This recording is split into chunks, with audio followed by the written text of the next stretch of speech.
Session. This is session 6. And I do want to go ahead and just say that I want to thank every one of you for being here. This is, in my experience, this is very different in a very positive way to have this many people, not just on a Friday night, but to hang in there for this long on a Saturday. And the reason I say that, like I said, when I was in ministry full time, I was the one in our congregation doing like organizing stuff like this usually, and we would always try our best to schedule around everything, and we would do Friday night only Saturday morning, and just try never to go past lunchtime because of just everything. And so it really is cool to see you guys, but also I want to compliment just you guys as a church body. I noticed it last night, because I don't go here, so this is my first time. But just seeing the love and the camaraderie you guys have is awesome. It's usually more typical in a lot of congregations. Not that this is the greatest thing. After an event like that, just everybody take off and gone. Y'all may have been here at 10 o'clock last night. I don't know. I left. I thought I was here for a little while, and everyone was still here. But I went away just feeling like, man, that's an awesome group of people that are here to not just because they're here, but to earmark your time to do something like this that is highly optional, and you don't have to be here, right? And you made plans to do that anyways, and with the weather and all the question marks there, so. I just want to say thank you, and thank you for y'all's hospitality. It's been nice to make some connections, and I've talked to a few people that I've met in the past, or like I have a good friend that's mom is sitting right here that I had no clue about, Ryan Frederick, that I'm buddies with from Faulkner and Exposure Youth Camp and many other things, and just to make some connections. So it's been really neat, and it really is a small world when it comes to the church. For sure. So thank you guys. I also want to mention on the handout. So my office information is on there. I was mentioning to someone else if you guys ever need something, my work email is there. I have that on my phone and with me all the time. That number on there is our counseling office number. You can call or text that number, but it'll go, I'll see it, but it'll also go to our office manager. So so you can contact that. Best way if you're trying to reach me would be through email on there. And of course, I know Jason and others have my cell phone if need be. So but if there's any way, I can be a help or assistant, like from a counseling perspective especially, my practice now, there's me and 2 others. I only hire people that I'm trying. My focus is to have more of a counseling practice with a Christian worldview. So everyone I hire is not necessarily members of the church, because that would be difficult. But they all have some flavor of Christian faith and are believers in that way. And that's the only people I hire. So even our office manager. And so. I'm about to move into a larger office and hire more people, which will be have more help. Obviously, if someone is here in this local area, you can do teletherapy with counselors if you're in their same state. So, like you guys being in Georgia can do counseling with anyone who's in the state of Georgia. Okay, is the way it works for a Georgia licensed therapist. But if y'all ever need any, if y'all are looking for someone for therapy or something like the resources like that, not even just us, but like over here near Atlanta, the company I used to work for, we had like 20 offices in Atlanta and throughout, and I think even in Conyers, because at one point I was responsible for coming and meeting those offices, and so I know other people that as well, kind of throughout the state. So I'd be happy to help in any way. It doesn't matter if it's me or whoever. If you have a need, and I can help guide you in the right direction. I can't do all the things. I'm not certified in everything, but I know a lot of people who are certified in lots of things. And if there's something more particular you're looking for, let me know. All right, last one, standing together, the church as a healing community. I thought this would be a good one for us to end on. We're going to talk, some of this is going to come into tomorrow's lessons too, so just because we will have the whole congregation here, and so we will have, may hear a couple things that are similar, but I mean, we really have spent the weekend talking about, what happens inside the mind, the thoughts and then emotions and things like anxiety and depression. But, the thing I realize is that healing really rarely happens alone. Most people don't struggle because they lack information. They struggle because they feel isolated.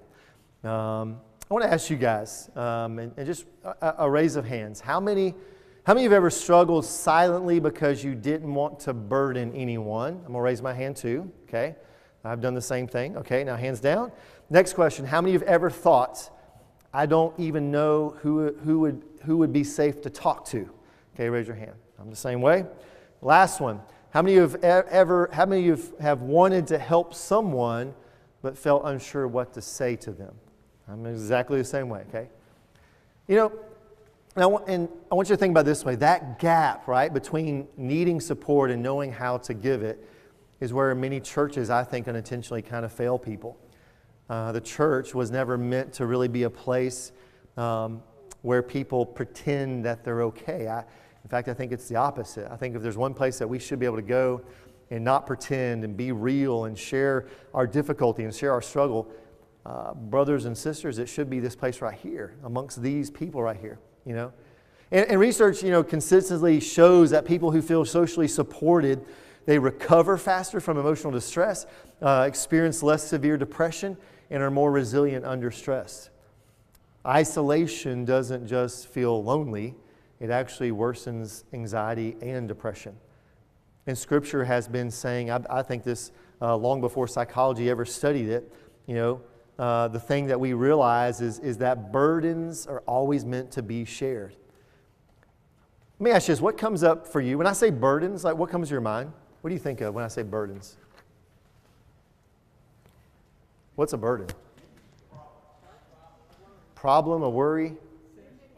Sin, responsibility, things that you're worried about. Conflicts can be a burden. Lost. What else? Life. Yeah, life can feel like a burden. Okay. All right, lots. Look at Galatians chapter 6 and verse 2.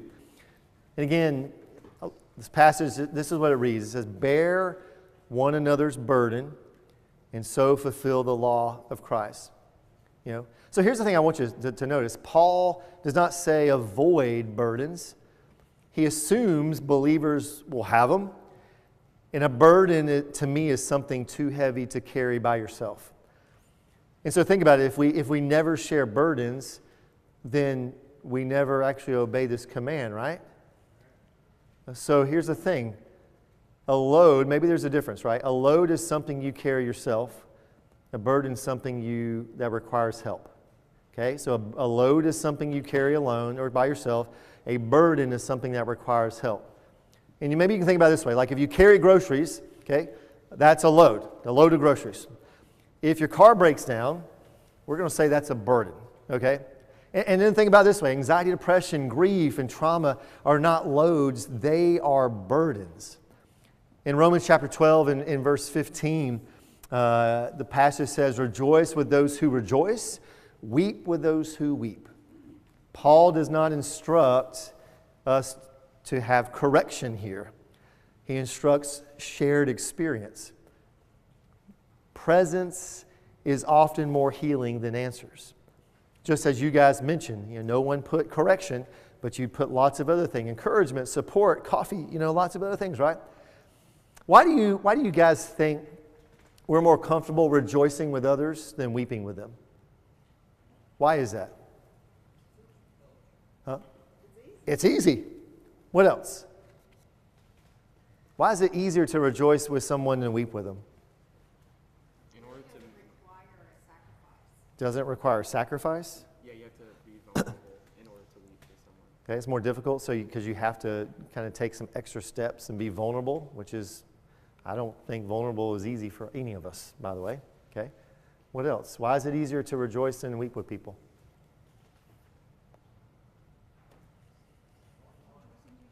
Say it. It's more fun. Okay. Yeah. Yeah, everyone likes to be happy. We want to be around happy people. Weeping exposes your vulnerability. Yeah. Weeping, man, that opens us up to the things that are most vulnerable, right? And you guys said it. I mean, there's discomfort there, right? I think there's also the fear of, am I going to say the wrong thing? Am I going to say the right thing? Not knowing what to do, not knowing how to do it. You know, it's like going to a funeral. I mean, I remember over the years going to funerals, and and the biggest trap is trying to figure out what to say. The answer is there's nothing you can say. There's nothing you can say that's going to make things better, right? And so sometimes, just the presence of having that person there is the most powerful thing, right? I remember we had a 21-year-old guy from our congregation passed away probably 10 years ago from leukemia, and it broke our congregation. I mean, he was a major part of our congregation and youth group, and just all of a sudden got leukemia and passed away. And I remember, a number of us going over this family's house after that, and none of us knew what to say. And we just sat there in silence for hours, not saying a thing, and just kind of staring at each other. And but we were providing presence. We were there. There was no thing to say. There was no thing that we could have said that was going to make it better or make it feel different or anything like that, but we were there. And I think that the fears that we have, I think they're pretty common. I mean, and at times we may try to avoid them at all costs, and I think that's some of the reasons why, right? But let's talk real honestly kind of about the cost. Again, we kind of did this a little while ago, but what helps and what harms in church culture, okay? Again, we did kind of a version of this in one of the other lessons a little while ago. Again, I'm going to read some responses you often hear in church. Call out, again, whether you think they're helpful or harmful, okay? Tell me more. Helpful, okay? You shouldn't feel this way. Harmful. You're not alone. Helpful, right? Just pray harder. Harmful. Hey, I'm really glad that you told me. Helpful. Everything happens for a reason. Harmful. There you go. Hey, others have it worse. Harmful. Hey, would you like help finding support? Helpful, right? Notice how many harmful responses were really well intended, right? And most harm comes from rushing people towards answers instead of sitting in the pain with them. In James chapter 1, verse 19, the passage says here, let every person be quick to hear, slow to speak, and slow to anger. And often we look at listening as passive. Listening is actually not passive. It's actually, in the psychological world, we have a term called active listening because it's active. Like it takes engagement, right? Now, what you say may not be much, right? It may just be, like having small responses that keep the conversation moving. But, listening is not passive. It's an act of humility. Slowness communicates safety, It's just like this, if someone's drowning, they don't need a lecture about swimming, right? They need someone to be with them and save them and be with them, right? And studies show that people heal best when they feel heard and not hurried. And feeling understood reduces distress more than actually receiving advice, right, or correction. And so I want to practice actually this with you guys, okay? In a second, you're going to practice presence with your partner, whoever that is. And here's what you're going to do. You're going to just listen to them. It's going to be a little bit different because I doubt many of you have ever done this before. Not that you don't listen, but like done something just like this, okay? So here's what you're going to end up doing, okay? You're going to end up turning to your person. Okay, so I want you to kind of turn your chairs where you're kind of sort of facing more each other, okay?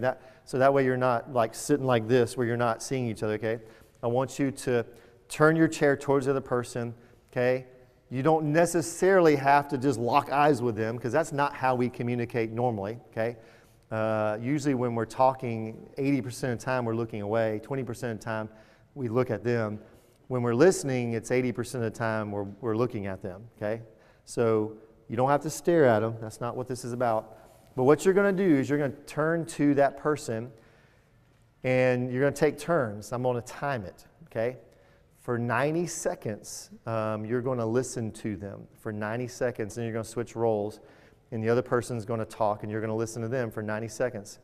Now, when you're listening, here's the deal. There's no fixing it. Do not interrupt that person. Do not mention a scripture in the Bible. Do not give them advice. I just want you to be present with them, okay? And here's what you're going to share with them. You're going to share one thing that has felt heavy or stressful recently for you. One thing that has felt heavy or stressful recently for you. Okay? All right, so let me pull out my... has everybody got their partner? Does anyone need a partner? Does everyone have somebody? All right, turn your chair.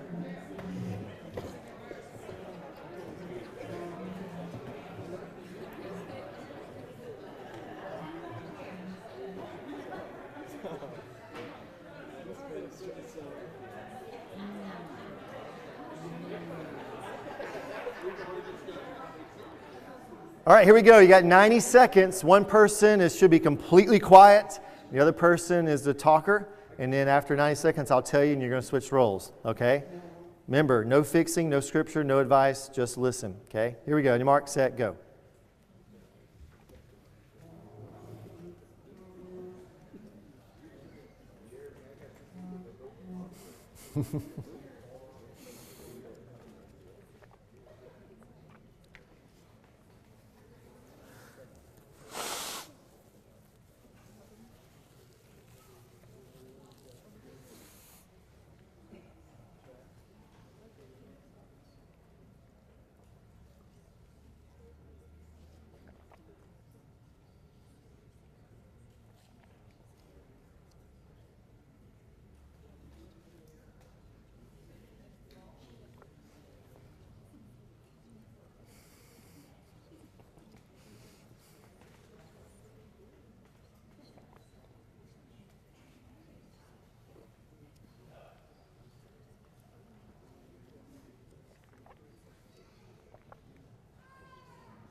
All right, time up. Okay, so now you're going to switch roles. So whoever was the speaker is now the listener. Whoever's the listener now is the speaker. You have 90 seconds. Okay, same thing. Something that has felt heavy or stressful to you lately. Okay, and your mark, get set, go.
All right, time is up.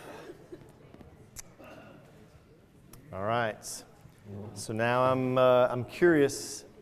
All right, first question. So tell me, so what was it like to just listen and not be able to quote scripture or say anything to them or correct them or add any information? What was it like just to have to listen for a whole 90 seconds? Say it again. Relaxing. It was difficult. Yeah. Yeah. Listening was easier than talking. Okay. Yeah. Yeah. Usually they say, like, numbers-wise, they say, like, we usually jump in. We feel uncomfortable. I think it's either 11 or 13 seconds. Usually 11 or 13 seconds in, we usually want to jump in. And so this obviously is stretching that. So how many of y'all felt easier listening to the other person? Raise your hand. Okay, hands down. How many of y'all thought it was easier being the speaker, like talking? Interesting, whoa. There's not many, okay. So most of y'all, it was easier listening, interesting, okay. How else, what was the experience like for you to just listen? If you're used to it, it's not, Mm-hmm. it's okay. Yeah. Along those sides, at the same time, there was still a little bit of, oh, really? Well, here's this, here's that, like a suggestion. Yeah. And I have to remind myself, don't fix it. Yep. That's it, right? What about, so when it came to your turn, what was it like to be listened to? What was it like to be listened to? Hard? Yeah, because when you say it out loud, like, to me personally, when I say it out loud, I've made it real. Yeah. And I would prefer not to make it real. Yeah. How did it feel to be listened to by somebody? Scary? Okay. Yeah. Mm-hmm. Yeah. Did it feel vulnerable to anybody to share? Because I was asking you to share something that I think would be a little bit vulnerable. Maybe not the most vulnerable thing in the world, but I was asking you to purposely share something that is causing a little bit of concern or like distress here recently, right? So you're talking about maybe something that's a little more stressful. So it's not like I'm asking you to talk about the Braves or Georgia football or something like that, right? That may be easy and exciting, but this was a little different, right? Because you're also having to talk about something that is yours or something that, and how many of you, because I know some of you are sitting by your spouses or some of you are close to, but how many of you shared things that you normally would tell someone, or was it completely different than what you usually share with people? I gotta be honest, there was such a sense of need for me to Yeah. share something that I had not shared before, Yeah. and it felt really good. Yeah. And that's the thing, that's why I wanted y'all to experience this. It's not like we have moments like this generally where someone is saying, hey, you can't say anything and you have to sit back and listen for a whole 90 seconds or 2 minutes or whatever it is. It's so interesting, though, when you think about like being heard. I never thought it would be so powerful and feel so powerful and moving to be heard. It's interesting, being heard actually helps regulate the nervous system. And also, just like in these situations, I think the other part of it helps us know that we're not alone. Jason? Yeah, I'm usually not one to talk much, but I will say, going second, being the second person to talk, and after listening to Miss Terry, Mm-hmm. and the thing that she was saying, it did make it easier Yeah. after listening Yeah. to then be able to open up Yeah. and tell her something that was weighing on me. Yeah. And I think about it too, like from a church perspective, right? If we're commanded to carry others' burdens, but we don't talk about our burdens, then aren't we missing the point? Are we missing something, right? Think about how powerful it is. Even some of the things you guys shared that, yeah, maybe it's not mind-blowing, but it felt good to be heard. It felt good to like speak the things that are going on in our heart right now. And think about if we did that more. Think about if we had this exercise every week and you guys kept getting used to it and feeling more comfortable, and you were paired up with someone or some ones that you're like, man, I can really tell them this, and being able to actually get all that stuff off your chest and off your shoulders, and how powerful a force you can be for the person that you're sitting next to and in this room with. We want the church to be a safe place, right? 2 Corinthians chapter 1 in verse 3 and 4. 2 Corinthians chapter 1, 3 and 4. God comforts us in all our affliction so that we may be able to comfort those who are in any affliction. And so comfort is not meant to stop us. God often comforts people through people, just like He did today with you guys. And it's not that we're not replacing God, but we reflect Him, right? And I think when you think about, important boundary, and when it comes to this, I think a healthy church does not expect everyone to become a counselor. That's not the intended result. But presence, I know, isn't fixing, and support isn't solving, and care isn't control. But you don't have to be a doctor to sit with someone who's sick. And sometimes the most loving thing that we can do is help someone take the next step towards help. In 1 Corinthians chapter 12 and verse 26, the passage says, if one member suffers, all suffer together, right? I've always kind of viewed this like, as a parent, like stepping on a Lego in the middle of the night. Have you ever done that? Like you're walking, it's dark, and you step on a Lego. What does your body do when you step on a Lego? I don't know about y'all, like your whole body reacts, okay? It's not just your foot. I mean, I've been in a fetal position with my hands over my front of my leg, like rocking back and forth, and it's all because of that teeny little piece of plastic that I stepped on, right? And when you think about the church here in 1 Corinthians 12 and 26, if one member suffers, okay, my pinky toe was suffering, but man, my whole body reacted, okay? Suffering is communal. Healing is communal. If you think about it, in the church, I believe, is the strongest when no one suffers alone. The question I want you to think about is, who in my life right now might need presence more than advice? And who has been present for me? My push for us today, and as we kind of leave today and move into tomorrow morning together, may we be able to be the kind of church where people don't have to hide their struggles to belong. Our job is not to have to fix people, and you don't have to say the perfect thing. You just have to show up consistently, humbly, and in love.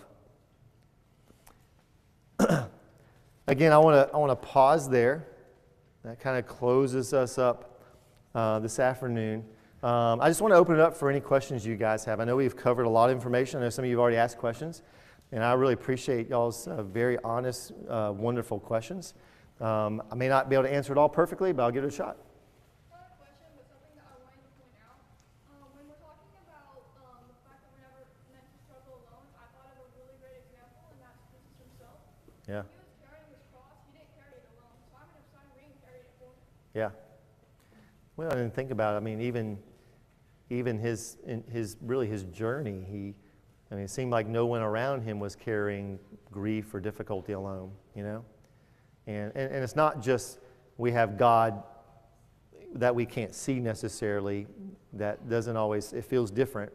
I mean, he was provided with people around him that, even through his whole ministry, were right by his side the whole way, I was telling someone, we started watching the Chosen series recently, and I know it's just a TV show, but it's interesting having that as almost a perspective into the possibility of what if it could have looked just like this, and where, this team of people was going around and supporting each other, and they're not letting each other come into harm's way, or they're concerned about each other and helpful, and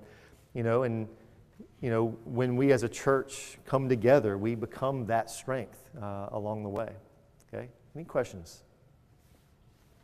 I don't know if I could ever verbalize it the way I think of it here. But I would like to learn how to, in 1 Corinthians, Paul spoke about the members of the body.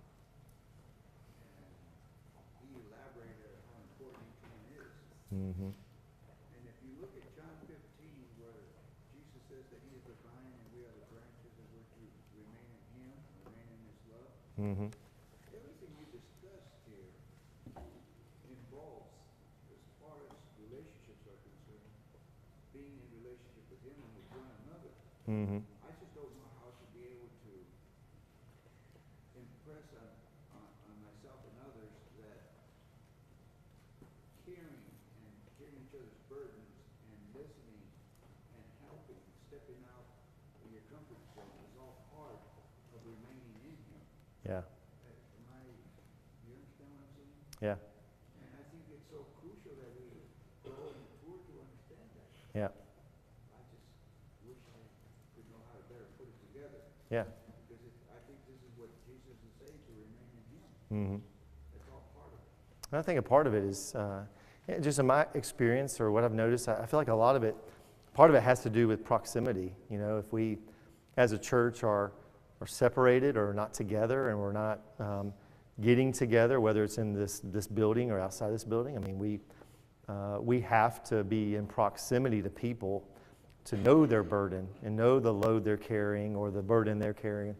You know, to then be in a situation where we can help be that person that we need to be as a church, a body part of the body to help them. You know, so it is. I mean, I think a lot of it starts there. Is like we don't know everything going on in everybody because we can't know everything. They have to tell us, or they have to have an avenue or a conduit to reveal those things. And I've seen over time where the more people are together as a body, even if it's broken up into groups where they can do that, well then they start to allow that stuff out, and we need that. Agree that as we're doing this, then the Spirit produces the fruit in us that it talks about. Yeah. So that we can be more fruitful. Yeah, absolutely, 100%. Yeah, that's right. Jace? So, and you talked about this a little bit, but I think everyone in this room is ready and willing to bear someone else's burden. Mm-hmm. But how do we become better at sharing our own burdens so other people can help us? Because I don't think nearly as many people in this room are as comfortable letting people know that they're struggling Mm-hmm. as they are ready to help somebody else with it. Yeah. So how can we better open up? Yeah. Yeah, that's always to me, that's a difficult question, because like you said, there's a lot more people that are willing to help other people, maybe be proactive that way, but are less likely to, in my view, like be vulnerable and reveal what they're dealing with so someone else can help them. And so I feel like what I've noticed over time is kind of goes a little bit back to what we were talking about with Mario, that I know even at Central we've tried to do this where, because everyone's personality is different. Like even a room like this, there's going to be some of you in here right now that would never speak up in this setting, right, about anything. And there's others where just personality-wise and how you're geared and wired, like it's very easy for you to say something, and also to be open and honest about what you're struggling with. So if you take that, the personality differences and how we're wired and experiences and things like that, and then how we process those difficulties, do we feel guilty and shamed about what it is? So a part of it is, I think, being the church, and some of this will come out in tomorrow's lesson, like being the church that we have things in such a way within each of these bodies, these smaller bodies of believers, in how we function as a congregation where people know there's an openness to revealing difficult stuff. I think that's where churches struggle. I think that's where all of our congregations struggle, is are we that congregation where someone can go publicize up front on Sunday morning that they have sexual sin? I don't know many people that are willing to walk down the aisle and say that, because it feels like a taboo topic, and they feel like everyone's going to judge them, right? Well, what if we could create an atmosphere where people feel comfortable coming down and saying those things, right? And that's building a culture to me in a church setting. And I've seen churches do it. I've seen churches that the culture of the congregation is that way, where they've done really well. And part of it is they've exposed themselves to that constantly. So the leaders have been very open about it. whether that's the elders and deacons and our ministers. And it's been a trickle-down effect, but they've also set up avenues within the larger church to be able to do that, right? Maybe they host a Celebrate Recovery or an essay group or, grief share, or they do something like that opens this window to being vulnerable and open, But that's a really tough one, because to me in the end it's you're building this. It's almost like right now in all the football teams, college and pro, everybody's fired their coaches and has new coaches coming in, right? So my team is the Miami Dolphins. We're pretty bad. We've been bad for a long time. And we just fired a coach, and that was one of the things they talked about, is like, we need someone to come in and create this rough and tough culture, man. We had this guy wearing girl pants over here, as our coach. And that was kind of what he's talking about. But the idea of that, right, is they want this person to come in and create this feeling amongst the people, right? And that's hard, because it takes the whole congregation to buy into that, right? It takes the leaders doing it and showing the congregation they can do that, which is vulnerable, really. It takes then the deacons being able to do that, and the key players of the congregation to show, hey, I'm not this huge macho guy over here. Maybe I am, but I can be vulnerable and share what I'm struggling with. Or, hey, I'm the lady, I'm the elder's wife or whatever, and I can't share that I have things going on in my life. No, I'm gonna show that I'm just like everyone else, and I have difficulties, and I need prayer, and I'm a part of the congregation as well. It is. So I think that's the difficult. Is it takes to me, the leadership, the congregation, and the membership to follow, to say, hey, we're going to commit to creating this culture that it doesn't matter what people come forward with or what they say. We're going to love them, and we're not going to just hug them and run back to our pew really fast and just be like, that's a weird thing.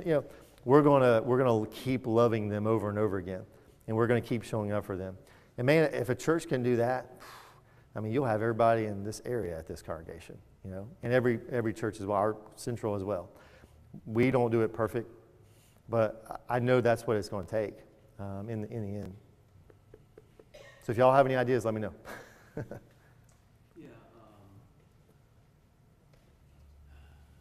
not really easy to say. So Lisa and I came out of a very troubled church about 3.5 years ago. We were up in Marietta. We were invited to a Church of Christ in Marietta. We started going there, and literally I felt like they rescued us. Mm-hmm. It just felt really great. A year and a half ago, we found ourselves moving here to Monroe. I think we're figuring that out, why Mm-hmm. God has set us here. Yeah.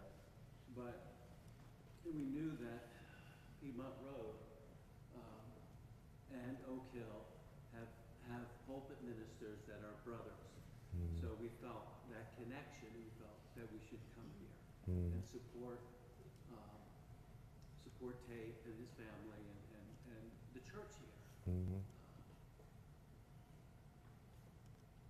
But Lisa and I love this church.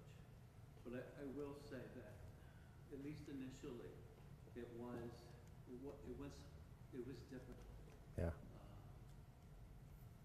We've grown to just really love people here and Mm-hmm. invest, and we're not going anywhere. Mm-hmm. But I think, to your question, Jason, I think it is all about, it does come down to, you talk about culture. To me, it's just the biblical model of what church should be. Mm-hmm. And That's right. I know the church here is trying, and the elders are trying, and people Yeah. are trying, and that's why we're here. Yeah. We want to do whatever we can. Mm-hmm. What we have realized is it's not up to us. Mm-hmm. Yeah. Yeah. It's not up to us. Mm-hmm. We just want to be part of it. Yeah. And again, I don't mean to pass any judgment on anybody, but I do feel that that's one thing I do want to share Mm-hmm. with the church. And Yeah. we love you guys. Mm-hmm. And just thank you for Yeah. Thank you. Thank you for sharing. Now, y'all got an awesome group of people here. I also think it doesn't take everybody, I mean, like you said, everybody's very different, so someone may not stand up and be willing to say, even like what I did, I studied, anxiety and I are, great companions, have been for many years. Yeah. I'm on medication, have been for many years. Mm-hmm. I've been through, I feel like I've had all the t-shirts from all the things that I've tried, right?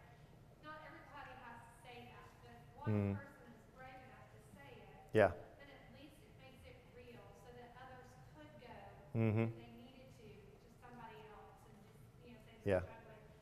Or at least, I feel like for many years, I personally thought, you see these families come to church or you see these families, together out and about, and they look so perfect because that's their highlight reel. Yep. And I don't want someone to see me or Scott and think that we got it all together. Mm-hmm. You know what I mean? Like, Yeah. yes, I know he's an elder and he's Mm-hmm. have it more together than I do, but I mean, like I don't want people to think that Yeah. because we all struggle, and I feel like if some of us start to talk about it more, Mm-hmm. it would help other people too. And Yeah. that stigma is, I'm not weak.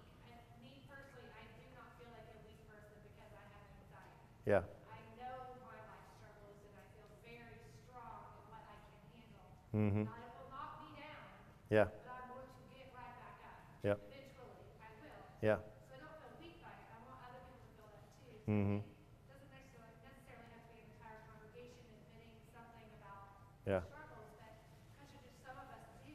Mm-hmm. Like we do here at Oak Hill, this family of I'm struggling. It's just this very special place to be because Mm-hmm. people are brave enough to say, Yeah. I struggle. Yeah. Well, even today, you sharing the things you've shared has put it out amongst others to let them know. So even if there's one person that's here today that's heard you say that and be like, man, she's an elder's wife. Like, if she's struggling, I guess it's okay for me to struggle, or have some interpretation of that. But then to look at you and be like, well, she's not weak, I know her. Look at all the things she's doing. So I guess it's okay, right? So it's almost like you're exposing that person or those people to different ideas than what they traditionally have thought, about. Because we get in these traps of thinking, well, I'll get on to us guys. Like, us guys are the worst about it. Like, I can't share that. Like, they're gonna think I'm weak or something's wrong with me, and I just got to stuff it down in a way, but what if we see some guy come up that we have very high respect for, and he's like, hey, I struggle, but I'm in this role and I do this. That's huge, right? So what you're doing is huge, because you're breaking the ice today, right? And amongst this whole congregation right here, and you may open the door, and that's to me how the culture gets built, is one person at a time. And you're right. It's not that everyone stands up at the same time and like, hey, let me tell you what I struggle with. It's not really that as much. It just takes one person, and then once you've done it already, now someone else is going to do it. We had a guy at our congregation probably 5-6 years ago, really struggling, and he finally came forward. He was struggling with suicidal ideation and other things, sexual addiction, and he just came forward and he's told it plainly to the congregation. And it was amazing how many people came up to him afterwards. He came to me and found me. He says later on, he said, Jeremy, I had 25 other people come up to me that morning and told me they struggled the same thing. And I was like, whoa, really? He's like, it was the best thing I've ever done to come forward and mention that, And we don't know, right? Because we don't openly always talk about those things. But it only takes one person, like it is today, to say that and then open it up another person and another person. And before we know, we have a congregation that actually knows each other's struggles and burdens, and they start carrying it for each other and helping them. So thank you. Okay.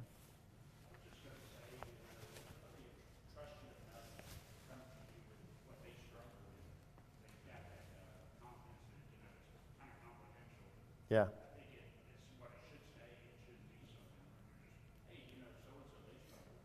Yeah. Yeah. Mm-hmm. Yeah. Yeah, that's right.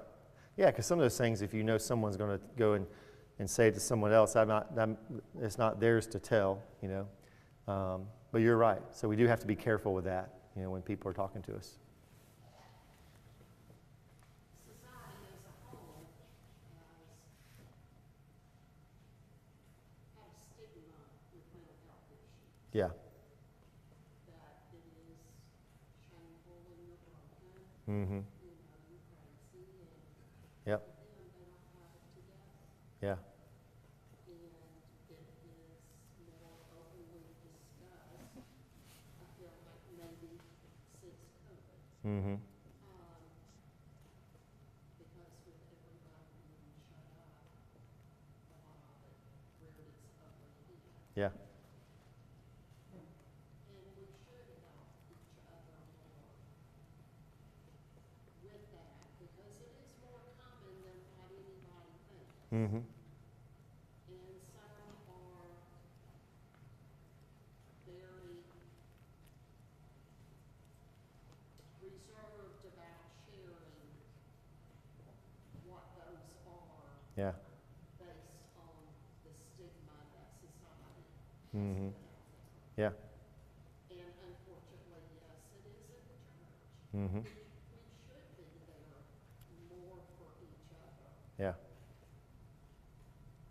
Yeah, it's like sometimes when I'm talking about it, I'm like, because you're right. It used to be straitjackets and lobotomies and padded rooms, right? And over the past 30 years, it's changed dramatically. And And look at them, they're crazy, they have to take medicine. yeah, Something's wrong with them. yeah, It balances all of that out mm-hmm, yeah, to where you can function normally. yeah. That's it. Well, and there's an immense amount of burden that's going on there. But no, I've always told people, like, it doesn't make sense to me. I mean, we'll go to church for spiritual needs, right? We go to our doctor periodically for physical things, and we'll go to all these other specialists and doctors and people for all these things. We'll go to a chiropractor for our back, but the one we want is for our emotional, mental needs, and it's just like the rest of them, right? It's another avenue to work on these other things they're all a part of who we are and makes us, but there's been a stigma, and luckily it's been something that's been pushed against now, and it continues to, and it's more open, and I'm hoping that continues actually to help grow inside the church more and more. Saying that is exactly what my doctor had told me. Yeah. You go to the doctor for blood pressure, Mm-hmm. diabetes, all of that, you have to go for your mental health. And Yeah. get that pill every day. Good. That's exactly the way it should be. So, Ms. Tanya had brought up some good points, and I suffer with anxiety. Mm-hmm. And it can get pretty bad at times to Mm-hmm. where I don't sleep and get hyperfixated on something. Mm-hmm. And one of the things you said is that men typically will not go to Mhm. seek some type of help. Yeah. It came to a point where I actually had to go Mm-hmm. because I didn't know what else to do. Yeah. So I went to the counseling and I spoke to this gentleman for 6 weeks, 6 to 8 weeks. Mm-hmm. And some of the stuff he said, it made sense. Mm-hmm. But one of the things that really encouraged me was a brother in the church. Mm-hmm. He's retired from law enforcement. I'm in law enforcement. And we have shared some of the similar experiences. Mm-hmm.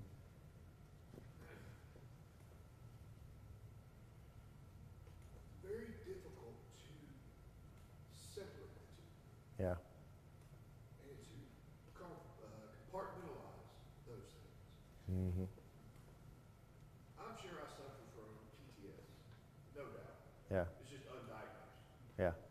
But if getting one story out there helps somebody else, we need to set aside our egos and show that vulnerability. And like Ms. Sonia said, Mm-hmm. we don't have it all together. I can look calm on the outside, Yeah. but there's chaos raging on the inside. Mm-hmm. It's just being in that profession for as long as I have, it's a mechanism that we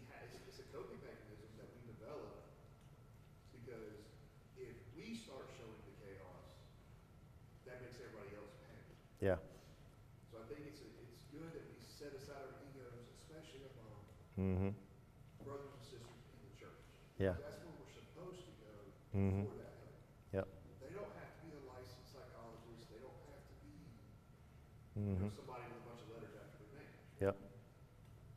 Just that presence, like you talk about, Mm-hmm. is more than enough. It can feel magical, you know. I mean, especially when you receive it, you know, just like the exercise we did where, you know, you couldn't talk and you just had to listen. I mean, sometimes just having somebody do that can feel so awesome, you know, because we don't often do that. We want to jump in and fix, or we end up, you know, going off a different direction and then making the person feel even worse because we're not listening to them, you know. So, but thank you for sharing that, because that is exactly, and that's what we want. Because again, that's how the culture gets built, is one person at a time doing that and being vulnerable, doing the difficult. It's just like anything else. The more we do the difficult, now we build resiliency, we build strength. I mean, it's just like working out. You know, this is just working out the emotional muscles, right? But we have to be stretched to do those things, right? So we don't avoid hard stuff.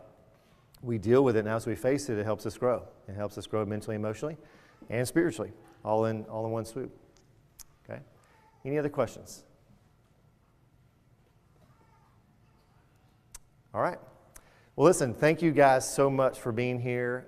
It looks like the snow has just been a little flurrying outside, so I think we're going to be good. We'll probably see each other in the morning. So I was showing someone, my wife sent me a picture there in Charlotte, and my wife and daughter are standing in like this much of snow. So hope they make it back tomorrow.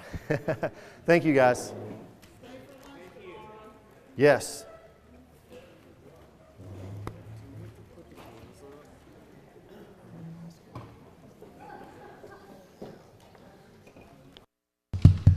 All right, before you run off, please help us out by clearing your stuff off the table, and anyone that can help. We do need to get the auditorium back into use, ready to be used tomorrow for services.